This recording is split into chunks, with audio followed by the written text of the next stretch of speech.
Ang sarap maging bata sa Panginoon dahil alam ko, na-experience ko at naranasan ko. Pag umiyak ka kay Lord, mararamdaman mong yapos ng kanyang mga kamay at sasabihin niya sa iyo, tahan na anak, nandito ako.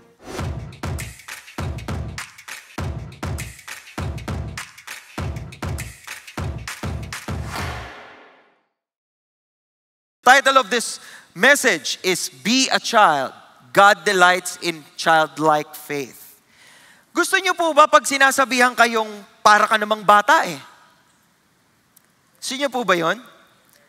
Negative eh. Negative daw yung negative pag para ka namang bata eh. Pero iba po ang ibig sabihin pag may nagsabi sa'yo, bumabata ka.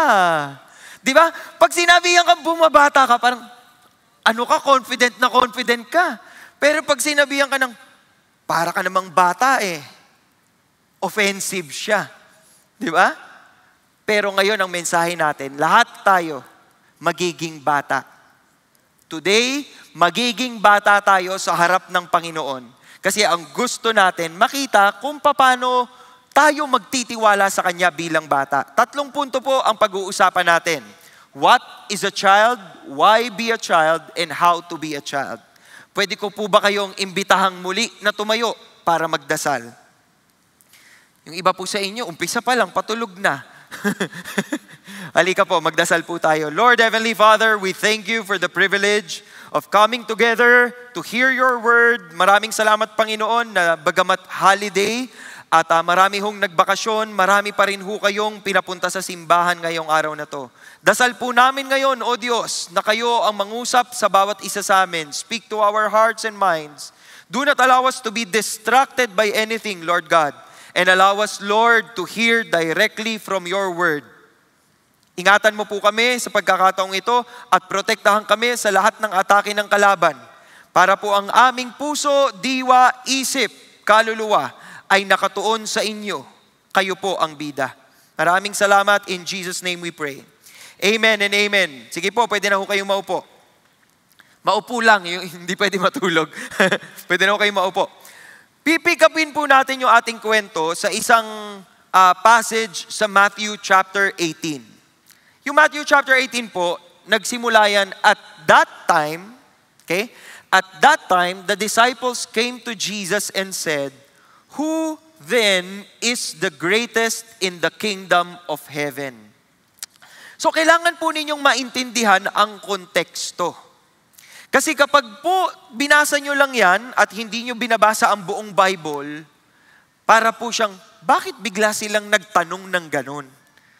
Diba? Bakit na-curious itong mga disciples ni Jesus at tinatanong, sino bang pinakabida pag dyan sa langit? Sino bang pinakamagaling? Ang pinaka, alam niyo ba yung palabas na yun? Yun yung hinihingi nila. Sinong pinaka sa langit? Diba? Pag kayo po, natanong nyo na po ba yun? Sino kayang mauupo sa tabi ni Jesus? Yun po yung tanong ng mga disciples. Para po may konteksto tayo, tingnan natin sa ibang gospel. So ito po ay perspective ni Matthew. Pero po yung ilan sa mga dalubhasa po ang nagsasabing ang pinakaunang gospel na naisulat ay Gospel of Mark. So titignan natin sa version ni Mark, anong nangyayari. Sabi po sa Mark chapter 9, they came to Capernaum, and when he was in the house, si Jesus po ito, nasa bahay, he began to question them. Tinanong niya yung mga disciples niya, what were you discussing on the way? Pero hindi ho sila nagsalita. Hindi sila makapagsalita. Quiet lang sila. Bakit? They had discussed with one another which one of them was the greatest. So habang pong imagine niyo, habang naglalakad sila pa uwi, busy sila, sino kayang bida sa atin dun sa langit? Baka si Baka si Judas, hindi siya mapupunta sa langit. Baka ito si Pedro, baka ito si Juan. Ganyanan sila. So si Jesus naririnig yon, pagdating nilang bahay, tinanong sila ni Jesus, anong pinag-uusapan ninyo? Di sila makasagot. Diba? Kasi tungkol sa sarili nila eh. Bakit nila tinatanong yan? Pag tiningnan po ninyo ang gospel, ano-ano ba nakita nila? Nakita ho nila si Jesus nagpakain ng libu-libong tao. Nakita po nila si Jesus na naglakad sa tubig.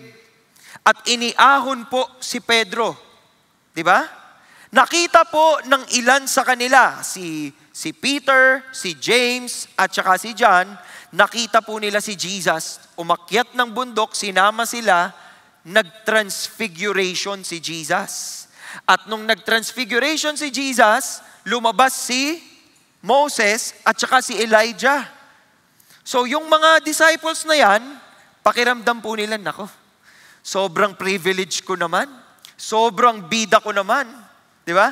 Iba na, hindi sinama yung iba eh. Kami lang sinama dito eh. Siguro kami favorite. Yun po ang pinag-uusapan nila. Kaya ngayon, nag-aaway-away na sila. Sino kayang nasa kanan? Sinong nasa kaliwa?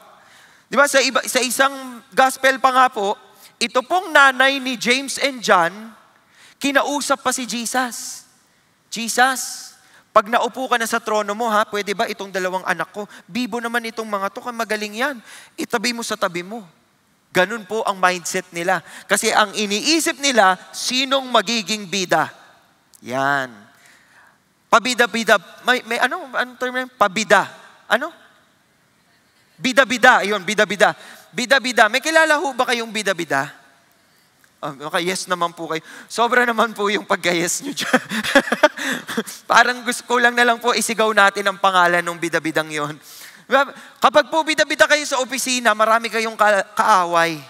Pag po bida-bida kayo sa klase, di ba naalala nyo na nag-i-school pa kayo, pag may bida-bida, galit po yung buong klase sa kanya. Di ba? Naku, bida-bida po ako. Marami din pong galit sa akin. Anyway, paano sila sinagot ni Jesus? Matthew 18 verse 2. He called a child. Tumawag ng bata si Jesus. Ang Greek word po na ginamit dyan ay paidion, hindi teknion. Ang teknion po sa Greek, ang ibig sabihin po nito ay batang anak. Batang anak, ibig sabihin ko, may anak kang bata, teknion ang tawag doon. Yung karga nyo po, ma'am, ay teknion. Yung katabi mo, kuya, ay teknion. Anak yan. Pero ang ginamit po ditong salita ay paidion. Ang ibig sabihin po nito, itong batang tinawag ni Jesus, kasi yung bata pong yan, tingnan niyo he called a child to himself and set him before them. Hindi pa pwedeng baby itong batang to. Kasi tatawagin ba ni Jesus yung baby? Baby, halika dito. Paano siya pupunta? So itong batang to ay nakakalakad na. Mas maganda po siguro ang description natin sa kanya, mura ang kanyang pag-iisip. Naalala niyo yung katang, batang-bata ka pa at marami ka pang kailangang malaman at intindihin sa mundo. Alam niyo yung katang yon? Hindi niyo alam. Apo hiking yun. Bata, di ba? Apo hiking nga ba yun? Oo, tama. Ayun, no? Itong batang ito, mura ang pag-iisip. Bata pa. Marami pa siyang pwedeng malaman. Pero siya ang iniharap ni Jesus sa harap ng mga nag-aaway-away na disciple para maging halimbawa. No? At ngayon, nung hinarap siya, anong makikita natin? Bakit kaya bata ang inilagay doon? Ang mga bata po kasi, magandang halimbawa para sa ating matatanda. Sino po dito ang matanda na? Walang matanda. Yan. Either walang matanda or tulog na po yung matatanda. Di ba? Sino dito ang hindi na bata? Ayaw talaga nung salitang matanda. Yung mga nagtaas na hindi na bata. Kahit po hindi na kayo bata, kailangan nyo pa rin ng childlike qualities. Katulad for example ng childlike curiosity. Alam nyo ba kung hindi kayo curious bilang matanda, pwede ho kayong madapa. Di ba? Kasi po yung mga bata magtatanong yan mainit ba to? Mainit ba to? Gaganyan yan sa'yo, di ba? Yung mga matatanda po, nag-a-assume tayo, alam na natin lahat. Kaya bigla lang tayo nagbubukas ng kaldero, hindi natin alam, bagong luto pa lang. Hindi ba? Childlike curiosity, kailangan nyo pa rin. Childlike innocence, innocentivity, dapat. Naalala nyo pa ba yung mga panahon na inosente po kayo? Yung wala po kayong alam na masama? Gusto nyong bumalik sa ganong innocence? Di ba, sana hindi ko na lang alam na masama pala yun para hindi ko ginagawa. Childlike dependence. Iba po yung dependent ka kasi alam mong may tutulong sa'yo. Tsaka yung iba yung independent ka masyado, nabubuhay ka na lang mag-isa. Buti pa yung bata, alam niyang kailangan niya ng tulong.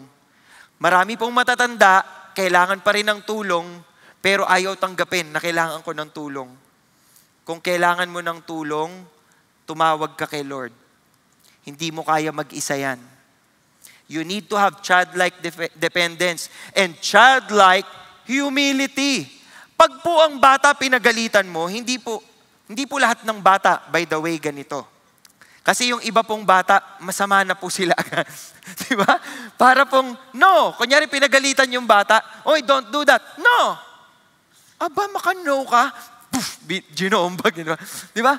Pero dapat po childlike humility. Di ba yung mga bata pag sinabi, don't do this, okay, papayag po sila. Kasi sila, open sila. Turuan mo ko anong kailangan kong malaman. Kasi marami pa akong hindi alam.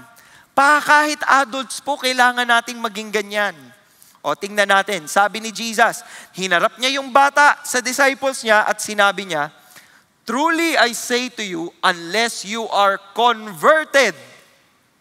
Converted, ibig sabihin po, strepho. Nagbabago ka ng isip. Unless you are converted, ibig sabihin, dapat nag-iba ang direksyon mo and become like children. Hindi ka na pwedeng maging bata. Sabihin mo po dun sa matanda, kung matanda na po ang katabi mo, sabihin mo, ganyan ka na talaga. Di ba? Baka po yung iba sa inyo, kailangan kong maging bata. Oo. Ang sinabi po dito, become like children. So may mga qualities tayong titignan sa mga bata na gusto nating mangyari din sa atin. Para po ma-please natin ang ating Panginoon. Because unless you are converted and become like children, you will not enter the kingdom of heaven. Pagbabago, kailangan may nagbabago. Matthew 18:4-5. Sabi ni Jesus, whoever then humbles himself as this child. Paano nasabi ni Jesus na humble yung batang yon? Diba? Paano nyo nasabing mapagkumbaba ang isang tao? Kunyari si Jesus, tinawag niya yung bata, bata, halika dito. Paano nyo malalaman na nagpakumbaba yung bata? Pag sumunod siya. Diba? Kaya nung sinabi ni Jesus na, whoever then humbles himself as this child, dapat marunong kang sumunod sa Kanya. Is the greatest in the kingdom of heaven. Whoever receives one such child in my name, receives me. O, tingnan natin sa Mark. Puntahan natin yung Mark. Anong sinabi ni Jesus doon? Sitting down, he called the 12 and said to them, if anyone wants to be first, he shall be last of all and servant of all. Tapos tsaka niya pinakita yung bata. Bakit kailangang tumingin sa bata? Sabi po ni John MacArthur, nung siya po ay nabubuhay, sabi niya, to be saved, you must come to Christ with the dependent attitude and outlook of a little child. Ano ba yung mga qualities ng isang bata? Simple, helpless, trusting, unaffected, unpretentious, unambitious. Ngayon, nagbilin si Jesus sa Matthew 18 verse 6.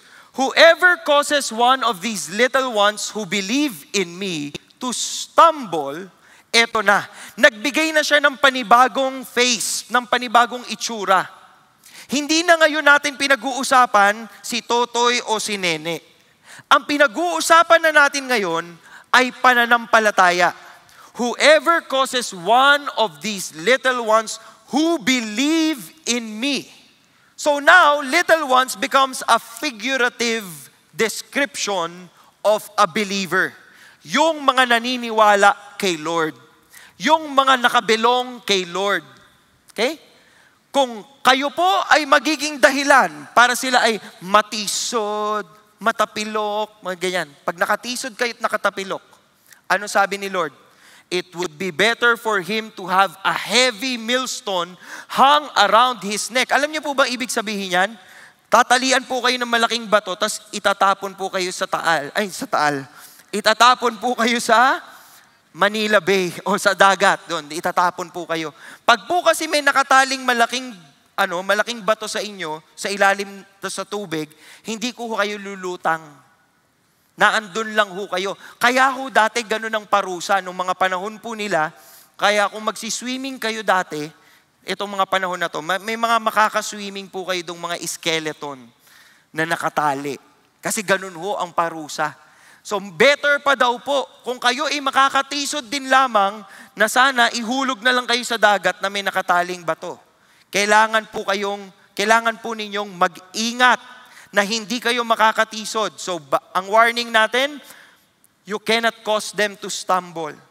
Meron ba kayong mga kaopisina na hindi pa Kristiyano? Baka kayo po yung hindi pa Kristiyano pala. Meron ba kayong makakilala na hindi pa nakakakilala kay Lord? Pakitanong nga po yung katabi nyo, nag-iisip silang, tapikin po ninyo yung katabi nyo. May tanong si Pastor Paul. Oo, meron po ba kayong kakilalang hindi pa kilala si Lord? Meron. Pag kayo ay gumawa ng mali, pwede nyo silang matisod. Lalo na pag sinasabi nyo, Christian ako Praise God. Ganyan-ganyan po kayo. Tapos may ginagawa kayong mali sa opisina o sa inyong pong ugali. Sa umagang-umaga pa lang, paglabas po ninyo ng bahay habang nagwawalis, Mare, narinig ko lang yung kapitbahay kahapon. Ganyan, may chika ka agad. Almusal, chika agad. Chismis. Hindi na huya maniniwala sa inyo. Alam mo, Christian daw yun, si Aling ganito. Pero chismosa. Di ba? Mag-ingat kayong hindi kayo makakatisod. Okay? Ano pa? Sabi pa niya, see that you do not despise one of these little ones. Anong ibig sabihin ng despise? Pag po inasinan ninyo, tsaka pa konting paminta, mispice na yan. Despise. Ang ibig sabihin po niyan, pag tinignan nyo ang totoong meaning, minamaliit. Huwag mong maliitin yung mga taong bago pa lamang in the faith. In the same manner na huwag maliit ang tingin sa mga bata. Karamihan po sa atin ang iniisip, bata pa yan. Hindi pa niya ako naiintindihan. So gawa lang ho kayo ng gawa ng mga bagay na mali. Hindi niyo ho napapansin, yung mga bata, yung mga anak ninyo, may muwang na. Aware na sila. Kaya kwento na lang nila kayo sa mga kaklase nila at sasabihin nila, ganito kasi yung mami ko, ganito kasi yung daddy ko Mag-iingat tayo na wag silang maliitin. Malinaw? Do not think little or do not think nothing of. Diyan po sa mga bata. And then, Matthew 18:14, binanggit muli yung little ones. No? Ang sabi naman, it is not the will of your Father who is in heaven that one of these little ones perish. Anong ibig sabihin yan? Hindi nyo pwedeng hayaan na sila ay mamatay at mapunta lamang sa impyerno. Kailangan nyo silang mawin. Kailangan nyo silang mahawakan. Kailangan nyo po silang masecure. Pangalawang punto po natin ngayon, ang tanong, why be a child? Lahat nga ho tayo nangangarap tumanda. Nung bata tayo, gusto nating tumanda. Naalala nyo ba yun? Naalala nyo ba nung bata kayo, ayaw nyo na maging bata? Kasi lagi po kayong dapat sumunod, kaya gusto nyo na maging matanda. Pero nung tumanda na po kayo, parang gusto nyo na maging bata. Di ba? Parang hindi natin alam kung anong gusto natin. Pero why be a child of God? Yun ang punto. Ang child po ng Panginoon, tanungin nga po yung katabi, anak ka ba ng Diyos? Yan. Simula ngayon, tandaan po ninyo ito. Kasi yung pagiging anak ng something ay insulto. Tama? Pag sinabihan po kayo ng anak ka ng, kunyari, anak ka ng tokwa. Bakit manganganak yung tokwa, di ba? Pero insulto yun Insulto. Simula ngayon, ang papangarapin nating lahat, anak tayo ng Diyos. Pwede ba yun? Bakit natin gugustuhin maging anak ng Diyos? Kasi po, grabe ang benepisyo. Provision ng Panginoon, iba. Iba po. Kasi ang Panginoon natin hindi nagkukulang. Tama? Di ba? Pag gusto nyo po na makakasama sa buhay, single ka. si Lord lang sapat na. Diba? Maka-yes yung mga single dito Namimiss na po nila mag-fellowship. Wala kasing Big Friday. Seguridad! Kapag ikaw ay anak ng Diyos, wala kang kakatakutan. Bakit? Kasi alam mo kung saan ka pupunta. Alam mo ang future mo. Hindi ba? Kung bukas makalawa, kunin ka na ni Lord, at least si Lord ang kumuha sa'yo. Di ba? Hindi yung isa. Kasi kung yung isa kawawa ka. Provisions and security, benepisyo yan. Love! Pagmamahal, importante po yan. Lahat po tayo gusto natin ng pagmamahal. Kahit gusto po natin mura, pero pagdating po sa mahal, gusto natin yung sobrang pagmamahal. Diba? Love and acceptance. Ito kailangan kong sabihin sa inyo. Yung iba po kasi sinasabi, God is love. Tatanggapin ni Lord lahat. Tatanggapin ni Lord lahat, oo. Pero hindi kanya hahayaang manatili sa mali. Tanggap ka ni Lord. Welcome ka dito sa mga pintuan ng simbahan. Pero sa sobrang pagmamahal niya, babaguhin ka niya. Tinatanggap ka muna, niyayapos, niyayakap. Pagkatapos sinasabihan ka, mali kasi ito, anak. Itama mo. Nakukuha po natin? Benepisyo yon as a child of God. May authority ka at meron kang abilidad. Luke chapter 9, puntahan natin si Luke chapter 9.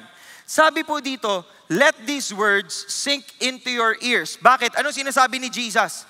Mamamatay na ako. Ipapatayin nila ako, after 3 days, babangon ako. Sabi niya, let these words sink into your ears, for the Son of Man is going to be delivered into the hands of men.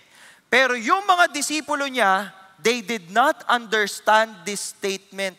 Hindi nila naintindihan kung anong sinasabi ni Jesus. It was concealed from them so that they would not perceive it, and they were afraid to ask Him about this statement. Takot silang magtanong. So eventually, after po ng pag-uusap na ito, nagkaroon ng pag-aaway.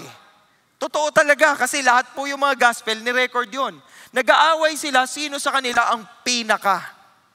So Jesus, knowing what they were thinking in their heart, took a child and stood him by his side. At ano pong sinabi? Whoever receives this child in my name, receives me.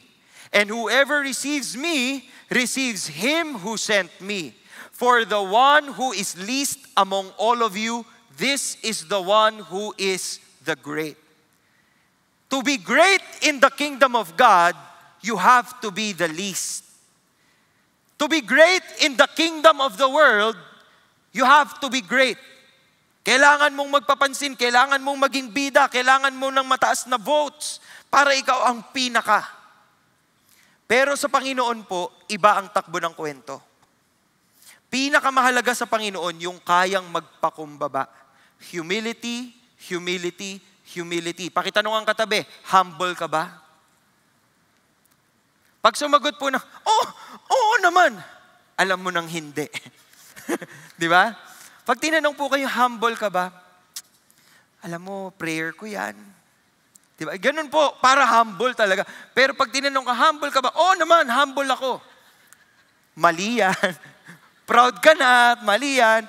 Sabi ni J.I. Packer, if we are not constantly growing downward into humility, we shall be steadily swelling under the influence of pride. Nakakapagpalaki po ng ulo yan. Yabang.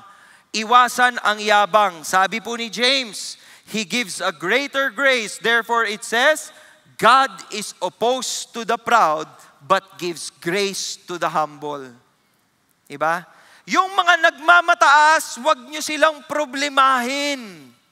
Kasi yung mataas, ibababa ni Lord. Pero yung nasa ibaba, iaangat ni Lord.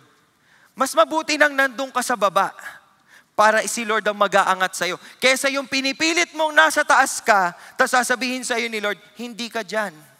Mayabang ka, dito ka. Diba? Lahat po tayo kailangan nating ma-embrace yung konsepto ng humility. At kapag sinasabing maging bata ka, magkaroon ka ng pagiging bata. pagdating sa pananampalataya, magkaroon ka ng ugaling bata. Bakit po yun benepisyo? Kaya nga po, ang sinasabi sa Biblia, tingnan ninyo pinagbabawal po ng Bible na maging bata kayo. Tingnan nyo. Brethren, do not be children in your thinking. Huwag kayong maging batang isip. Pag batang isip, negative yun, di ba? Yung batang isip po, yung parang hindi mo iniisip kung okay ba to o hindi to okay. Wala. Ginagawa mo lang kung anong gusto mo. Yet in evil, be infants. Maging wala kang alam. Pagdating sa kasamaan, dapat wala kang alam. In your thinking, be mature. Nakikita po niyo yung contrast? O isa pa, si Peter, sabi po niya, like newborn babies. Sino dito feeling baby pa rin? Wala na. O yung iba, bata lang talaga yung feeling baby. Yung mga matatanda, ano na pong feeling nyo? Feeling oldies na kayo? O dapat feeling baby, like newborn babies, long for the pure milk of the word. Mauhaw kayo. Alam niyo yung bata, yung pagkakapadede nyo pa lang, iiyak ulit siya, tapos gusto ulit niya ng dede. Kaya po yung iba, tsupon na lang yung nilalagay. Para kunyari, dumidede siya. Di ba? Long for the pure milk of the word so that by it you may grow in respect to salvation. Lahat po tayo, meron pa tayong i-grow. Meron pa tayong imamature. Meron pa po tayong i-develop. No? If you have tasted the kindness of the Lord, why be a child? A child is the recipient of all the Father's promises, enjoys everything He owns, and becomes part of His will. That is why you would want to be a child. You would want to be a child of God. Sinong gustong maging child of God dito sa lugar na ito ngayon? Taas kamay. Naiintindihan po ninyo kung bakit? Gusto natin kasi napakaganda ng benepisyo. Recipient kayo ng mga pangako niya. Mai-enjoy nyo ang lahat ng kanyang pag-aari and you become a part of His will. Ngayon ang tanong, how to be a child? Tingnan po natin ito. Sabi sa Luke 18 verse 15, and they were bringing even their babies to Him so that He would touch them. But when the disciples saw it, they began rebuking them. Ay, huwag kang pahawak yung baby nyo. Hindi pa nabibinyagan yan. Hindi, joke lang. Ayaw pahawak kay Jesus yung baby. Ano, bakit kaya? Pinagalitan ni Jesus. Permit the children to come to me. Huwag nyo silang harangan. Huwag nyo silang pagbawalan. For the kingdom of God belongs to such as these. Truly, I say to you, whoever does not receive the kingdom of God like a child will not enter it at all. So how to be like a child? Sabi po ni Pedro, therefore putting aside all malice, all deceit, hypocrisy, envy, slander. Ito, hypocrisy, kailangan nyo isang tabihan. Hindi po pwedeng, anak, mag-pray ka. Mag-pray ka, hindi ka na nagpe-pray, ha? Tapos sa church po kayo, thank you, sister. Hypocrisy ang tawag doon. Hindi pa pwedeng ganon. Ay, bumalik na naman ako. Ayan, hypocrisy. Envy, all slander, like newborn babies, parang bagong panganak. Yun yung sinasabi natin kanina, long for the pure milk of the word so that by it you may grow in respect to salvation if you have tasted the kindness of the Lord. Martin Lloyd Jones said, the ultimate sin of man is pride of intellect. Kayabangan, dahil palaging akala natin marami tayong alam. Kailangan ng Panginoon, mga taong willing magpakumbaba at sabihin, Lord, hindi ko po alam yung susunod kong gagawin. Samahan po ninyo ako. Marami ho ba kayong iniiyak sa Panginoon? Marami ho ba kayong kahinaan na inihihingi nyo sa Panginoon ng lakas? Marami ho ba kayong binibitbit na problema na tinatago po ninyo sa mga ngiti? Tinatago po ninyo sa galit? Tinatago po ninyo sa kayamanan? Tinatago po ninyo sa mga achievement ng buhay? Kung tatanggalin isa-isa ang mga bagay na yon, makikita natin ang buhay nating lahat na para tayong bata. At hinahanap natin yung yakap ng ating Ama. Panginoon, katagpuin mo ako. Panginoon, ilabas mo ako dito. Panginoon, nadapa ako, may sugat ako. Tulungan mo ako. Panginoon, ligaw na ligaw ako. Hindi ko na alam kung saan ako pupunta. Lead me, Lord. Ang sarap maging bata sa Panginoon dahil alam ko, na-experience ko at naranasan ko. Pag umiyak ka kay Lord, mararamdaman mong yapos ng kanyang mga kamay at sasabihin niya sa iyo, tahan na anak, nandito ako.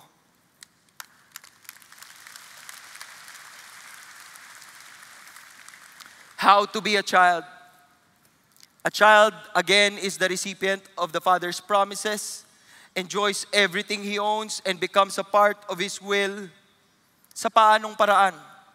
Sabi po ni Pedro, grace and peace be multiplied to you in the knowledge of God and of Jesus our Lord, seeing that His divine power has granted to us, ibinigay sa atin, everything pertaining to life and godliness.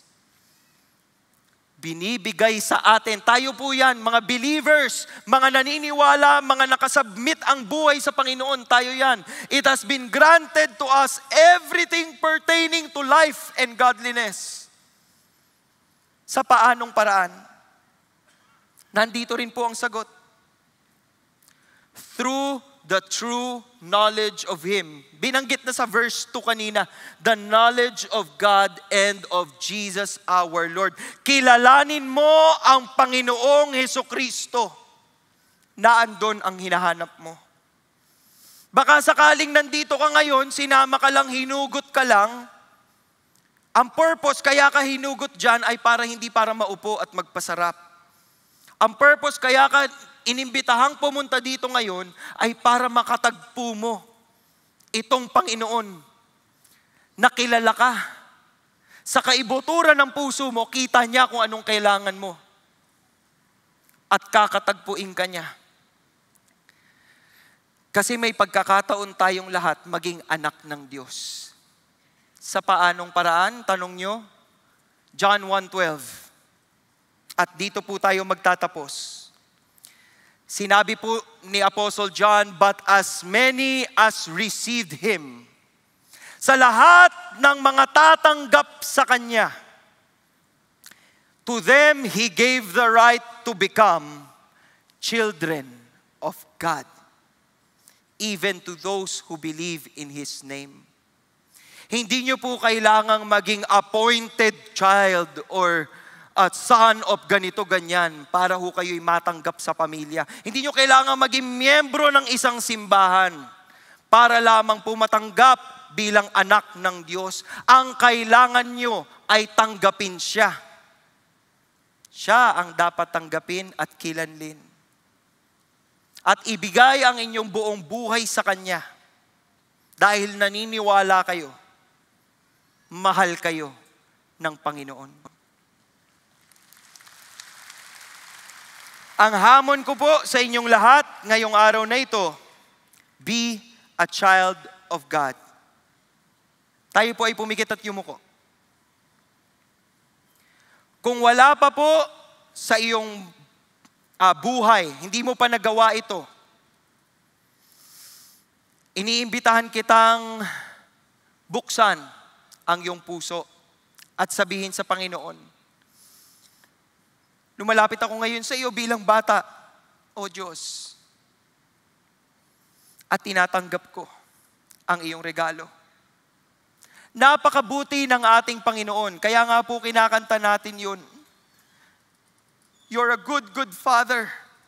So good that because you so loved the world, you gave your one and only Son, that whoever believes in Him, they will not perish, but instead will have eternal life. kung nakaupo ka ngayon at gusto mong tanggapin ang regalong yan at maging tunay na anak ng Diyos, pwede mo bang itaas yung iyong kamay para mapagdasal kita? Sige po, itaas po ninyo yung inyong kamay. Nakikita ko po yung mga kamay na yan. Alam ko na yung mga kamay na yan may mga pinagdadaanan. Yung iba ho sa inyo nawala ng mahal sa buhay. Yung iba ho sa inyo dumadaan sa hirap. Yung iba ho sa inyo may problema kaya kayo nandito ngayon. Sinasabi ko po sa inyo, kita ka ni Lord. At kakatagpuin ka niya in your deepest pain, in your deepest troubles. So habang nakataas ang inyong mga kamay, sabihin ninyo, Panginoon, nagpapakumbaba ako at humihingi ako ng tawad sa lahat ng aking pagkakamali. Ngayong araw na ito, O Diyos, tinatanggap kita, Panginoong Hesukristo, bilang aking Diyos at tagapagligtas. At ngayong anak na rin ako ng Diyos, tulungan, samahan, pagtibayin mo ang aking pananampalataya. I dedicate my life to you because I want to be a child of God. Maaari nyo na pong ibabahin yung mga kamay. Sa inyong lahat na nakikinig sa atin ngayon, kung gusto po ninyo na bigyan muli ng Panginoon kayo ng pagkakataong humarap sa Kanya na para bagang bata at ma-experience ang yakap ng Panginoon at sabihin sa inyo, anak, nakikita kita at sinasamahan kita. Keep the faith. Magpatuloy kang maglakad sa daan ng dinaraanan ko. You want to commit that your life will be lived in accordance to what God wants for you. Take a stand. Tumayo ka. At sa pagtayo mo, sinasabi mo, Panginoon, patuloy akong maglalakad ng sinusundan ka.